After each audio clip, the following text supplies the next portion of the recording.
સમગ્ર ગુજરાતમાં સંગઠનની ચૂંટણી પ્રક્રિયામાં મંડળ અધ્યક્ષની વરણીની હાલ પૂરતી સ્થગિત કરવા બાબતની ભાજપ પ્રદેશ મુખ્ય ચૂંટણી અધિકારી અને રાજકોટના ધારાસભ્ય ઉદય કાનગડે જાહેરાત કરી છે।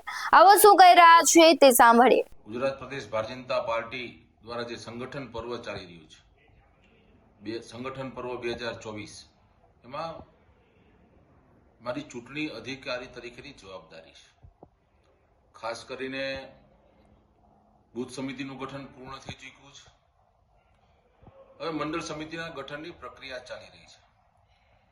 7 અને 8 તારીખે સમગ્ર ગુજરાતમાં 580 મંડળમાં જે તે કાર્યકર્તા મંડળના અધ્યક્ષ થવા ઈચ્છુક હોય તેઓના ફોર્મ ભરવાની પ્રક્રિયા ખૂબ સારી રીતે સમગ્ર ગુજરાતમાં ખૂબ ઉત્સાહભેર એક કામગીરી પૂર્ણ થઈ છે।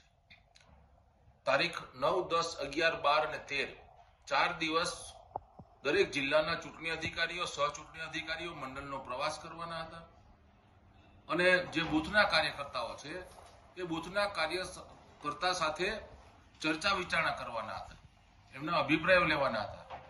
પરંતુ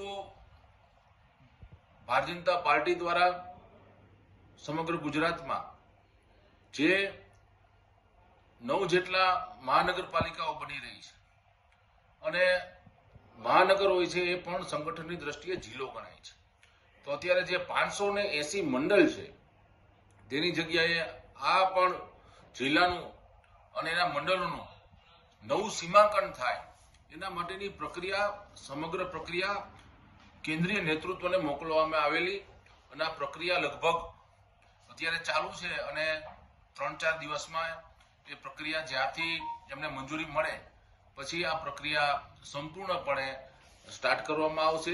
માત્ર 3-4 દિવસ પૂરતું જ આ સ્થગિત કરવામાં આવેલું, બીજું કોઈ પણ પ્રકારનું કન્ફ્યુઝન નથી। ખૂબ સારી રીતે સંગઠનનું મહાપર્વ ચાલી રહ્યું છે અને 25 તારીખ સુધીમાં ગુજરાતના તમામ મંડળના અધ્યક્ષો નક્કી થઈ જશે। એ પ્રમાણે અત્યારે જે કાંઈ સંગઠનની પ્રક્રિયા છે એ પ્રક્રિયા ચાલી રહી છે અને એના પછી જે કેન્દ્રમાંથી જે કાંઈ માર્ગદર્શન આવશે, ગાઈડલાઇન્સ આવશે, એ પ્રમાણે જિલ્લાના સંગઠનની પ્રક્રિયા પણ શરૂ કરવામાં આવશે। Bureau report, Rajkot.